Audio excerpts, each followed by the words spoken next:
A log peavey is a simple tool to assist you in rolling a log over.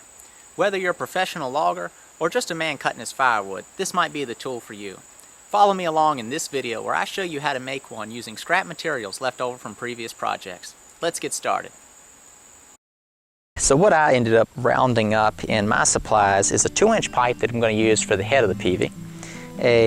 Then I had two bolts, two 3/4-inch bolts that I'm going to use for the hook and the spike. And then I had a piece of 1/4-inch steel that I'll be using for the hinge for the hook.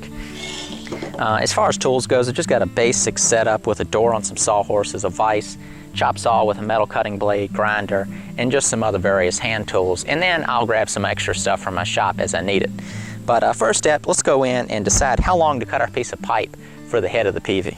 This will be the pivot point for the hook. And so I extended 2 inches past that just to make sure that I've got enough support where the handle's going to go through. So the first step is cutting the pipe to 14 inches long.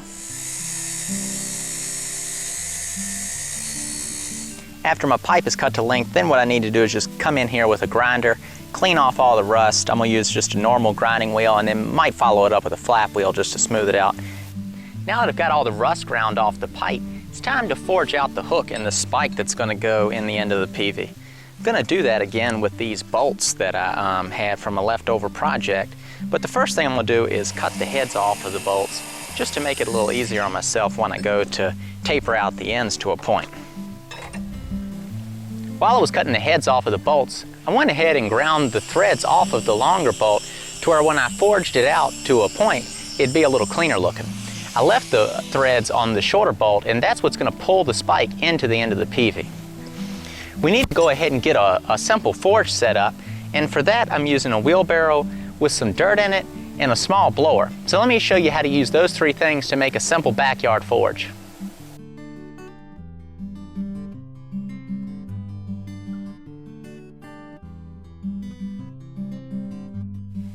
And that's pretty much all there is to it. Running a pipe from a blower underneath the dirt into a bowled out section.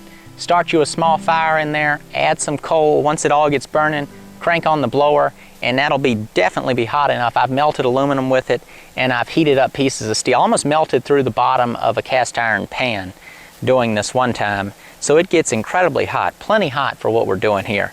And so let me go ahead and get the fire going.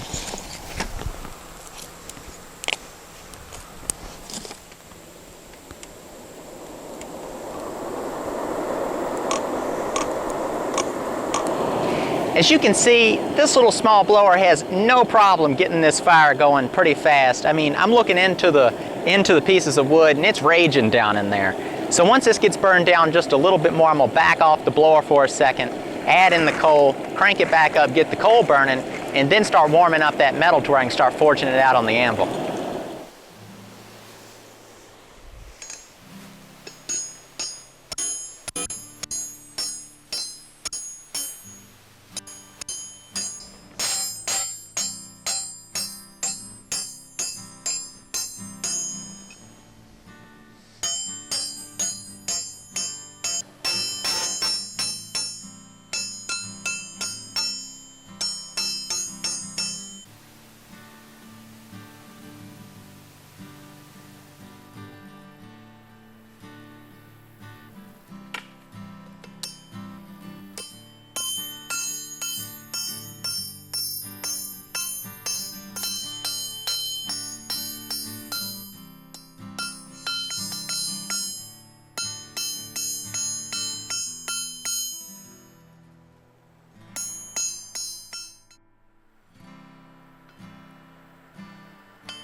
Two gloves.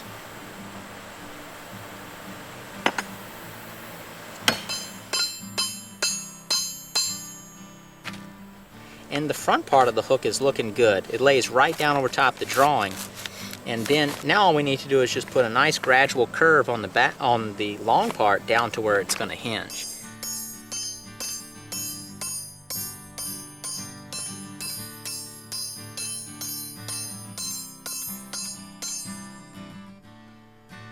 Here's the finished hook, except for one last detail.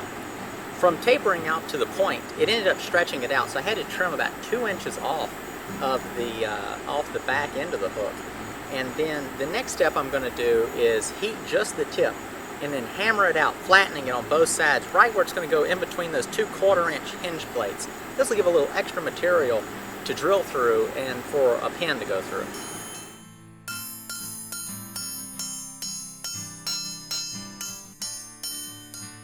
Well, as you can see right there towards the end of forging the hook, when I needed to put that flat spot on there, didn't look very red hot, and that's because I pretty much ran out of heat. So I ended up really just having to basically just cold forge it right on the anvil, hitting it really hard with the hammer, and I flattened it out enough to achieve what I wanted. I didn't really want it to get too thin this way anyway, or it might wobble side to side too much. But pretty much got it how I like it. So there's the final shape. And then the pin, the spike is going to go down here. So this will go inside the wood that's up in the pipe, which will expand the wood and really lock in on that pipe, and that's what will really hold this thing in place. So let's kind of stage it up and see what it looks like. Okay, so how it's going to go is you got your hook will be there, and it'll come down and hinge into 2 plates on either side of it, of that 1/4-inch I showed you earlier. And then the spike, the wood will stick out about probably 1/2 inch or so with a hole drilled in it pretty far up in there. And then all I have to do is just take a wrench and put it on the end of the spike and just thread it right up through that hole, probably somewhere right around in there. And then position the hook. And then what'll happen is what I want to do is have it to where the hook comes down, the point of it will hit the wood instead of the metal pipe or the spike. So next step is to get this thing hinging with 2 plates on either side. So the shape of the hinge is going to be pretty basic. I just took my about 2-inch, 1.5-inch piece of steel here and just with some chalk drew an arch over, and that'll be a nice long weld seam in there to make sure that this is good and strong, because it's pretty good amount of leverage on there if you're really prying on it.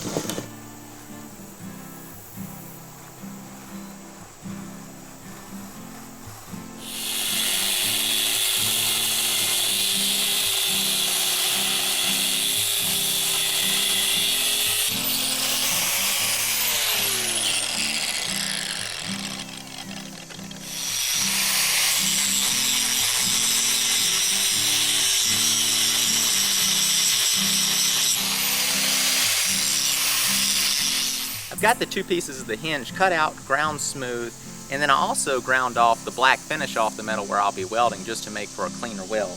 The next step is welding it right to the pipe, but keeping them spaced apart right and then in line to where the hook lands on the center of the pipe is a little tricky. So what I did is I ripped a piece of wood the same thickness as the bottom of the hook.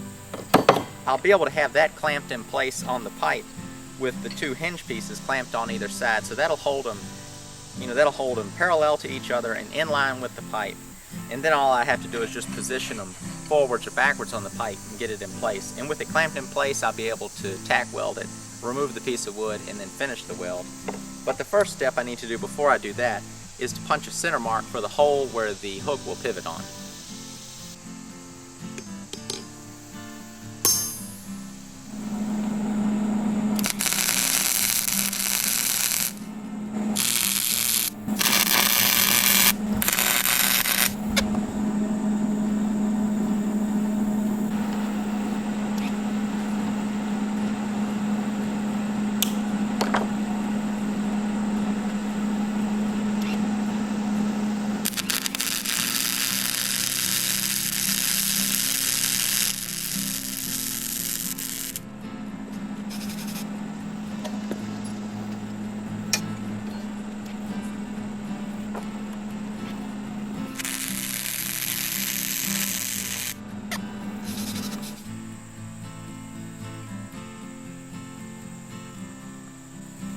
To drill the hole through the hinges, I'm going to use a drill press.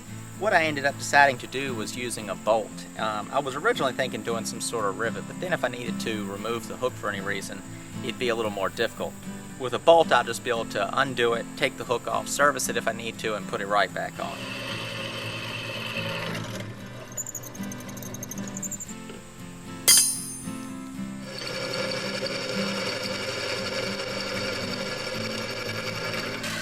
Before I go any further, I want to make sure that I don't need to make any adjustments to the Peavey. So I've got a punch through the pivot point and a hammer handle down inside the pipe. I'm just going to check it on this rotting log here. Looks like it's working pretty good. For a handle, I've got this 2-inch thick piece of oak. In the end, I'm going to shape it out on a shave horse, but first I'm going to rip it into a 2 by 2 inch long strip, and then tilt the blade to 45 degrees, ripping off all the corners, making it into an octagon. This will make it less work when I get it on the shave horse, working it down with a draw knife and spoke shaves.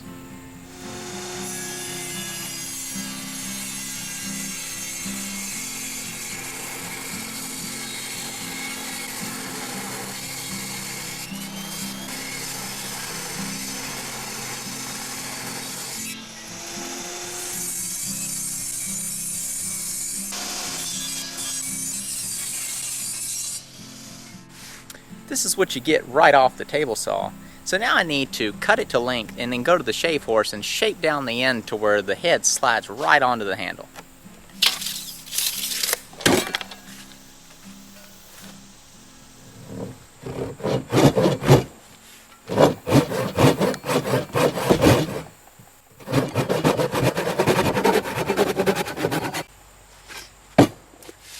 Save this piece for another handle.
One thing that'll help you really maintain control when you're using a draw knife and a spoke shave is maintaining the facets on the side. Don't go straight to round and then try to bring it down to whichever diameter you're trying to achieve.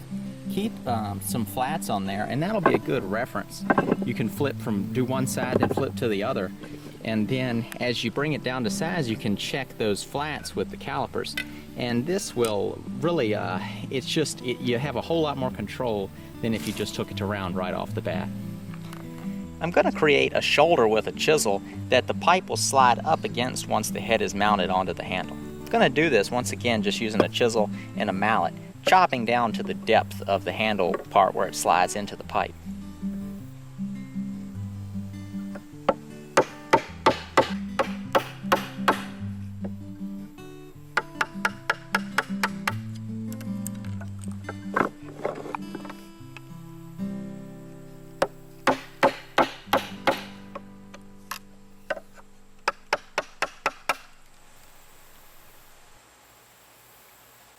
Now that I've got that shoulder established and the handle is dimensioned down to the size it needs to, down where the head will slide on, I'm going to go ahead and round over those facets. Then I'm going to flip the handle around and smooth out the upper part of the handle where you hold on to the Peavey.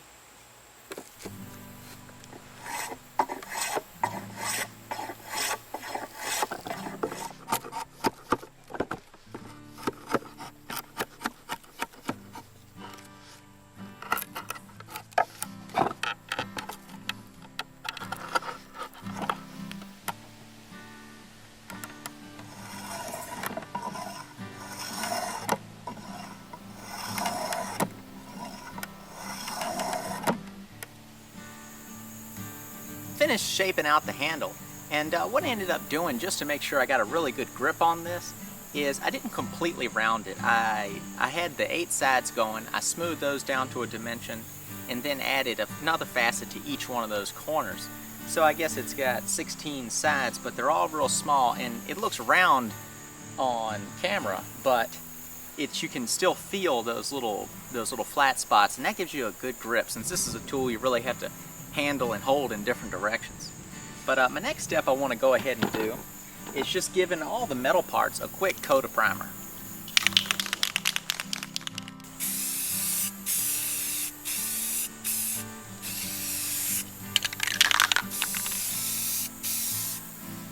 While my primer is drying, I'm going to go ahead and apply a coat of linseed oil to the handle. And then every so often I'll just apply a little bit more, and eventually it'll really build up a nice coat of it. I didn't even end up sanding the handle. Just when you're using a spoke shave and a sharp draw knife, it really leaves a nice surface. Plus, with use and being oiled, this handle will turn super smooth after a while.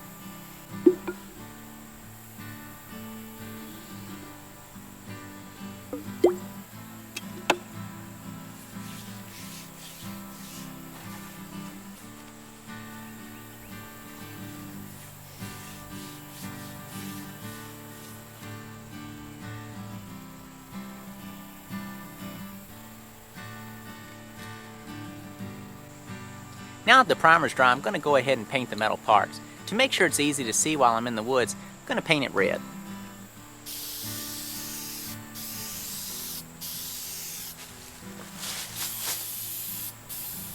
When it comes to mounting the head, you're going to need to pay special attention to the direction of the grain in the handle. The pressure on the Peavey is pretty much like that, in line with where the hook mounts. So what you're going to want to do is mount it to where the grain is running up and down like that.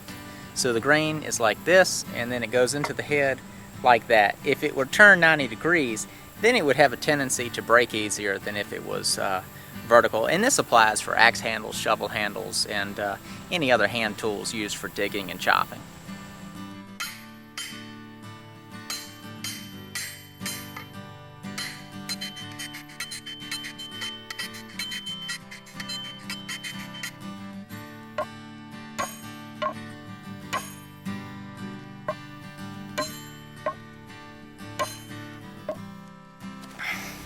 As you can see here, the shoulder I cut is not completely square to where the head's coming down. So I'm going to go back in there real quick with my chisel and straighten that up. Got the shoulder all evened up, and now it's time just to pound it home.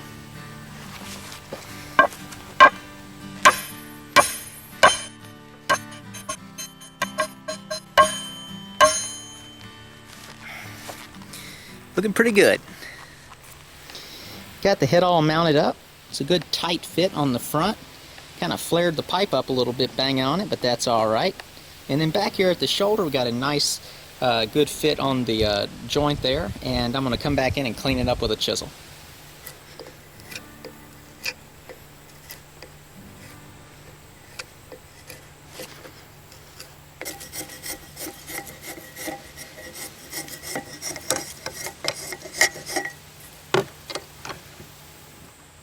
Now that we've got the head mounted, we need to insert the spike into the end of the Peavey. I'm going to do that with this hand drill, using a drill bit that's slightly smaller than the diameter of my spike. Then what I'll do is ream out the top just to where it gets going in there, and I want to do that to where the wood is seamless around the spike. I'm also going to file a little groove into the threads of the spike, and that way it'll sort of act like a tap and cut out the spaces. It'll cut the threads down into the wood. That way I can back it out if I need to. So let's go ahead and get that hole drilled.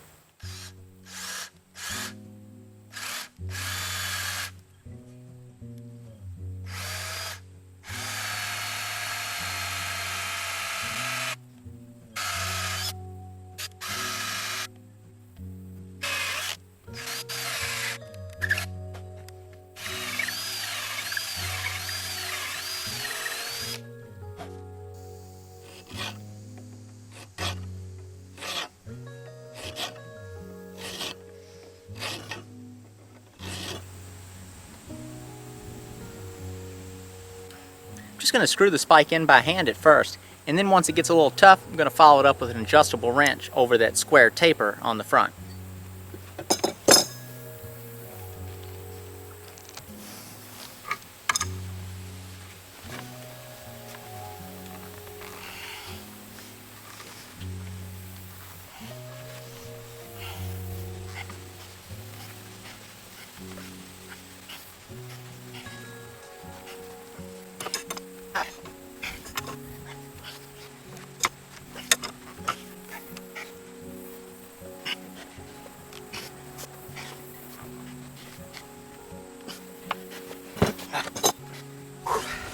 As you can see, that was pretty tight, pretty hard to get in there, but I really like how it turned out.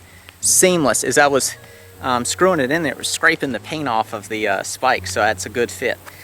This thing's looking pretty solid. The only thing left to do now is to go ahead and get the hook mounted. So for that, I need to go find a bolt.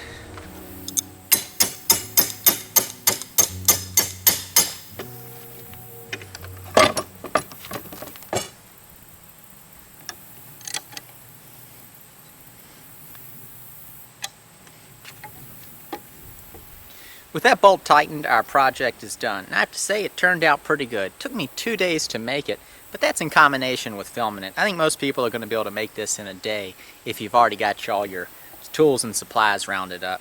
So that only leaves one thing to do.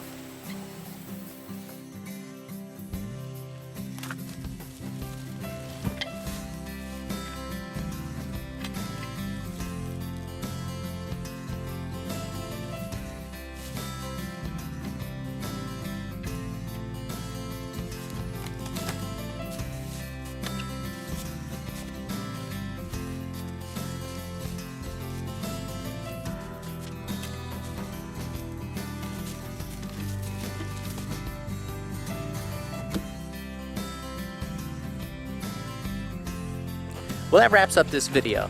So if you like what you saw, please subscribe to my channel. And if you have any questions about today's project, send me a message or leave a comment below. Thanks for watching.